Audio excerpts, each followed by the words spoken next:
Ambiance morose au commissariat aux énergies atomiques et alternatives.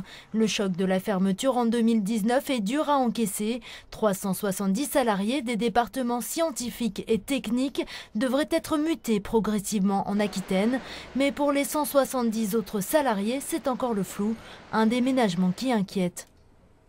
Est-ce que les salariés sont tous mobiles? Est-ce que les conjoints vont pouvoir trouver un emploi dans le bassin aquitain si c'est le bassin aquitain qui est retenu?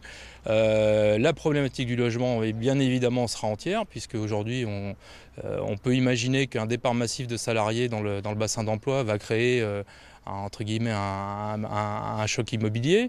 On a surtout l'inquiétude pour nos salariés qui sont là, et notamment tout ce qui va les emplois induits, les entreprises extérieures qui sont ici, qui représentent à peu près, on va dire, les 1500 personnes, donc dans le bassin d'emploi local.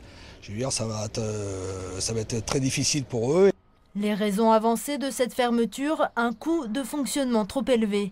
Pour les élus, c'est le développement du territoire qui est remis en cause. On a la place, on a l'envie, on a la motivation, on a des finances publiques qui sont mobilisées, nationales et européennes. Tout est réuni sur place. Pourquoi supprimer? Quelle économie?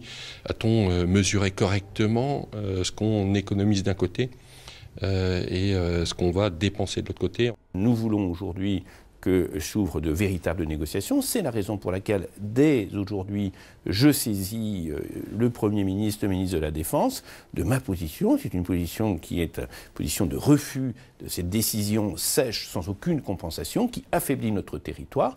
Dans les prochains jours, la direction du CEA devrait rencontrer de nombreux élus, notamment Marisol Touraine, ancienne élue du canton.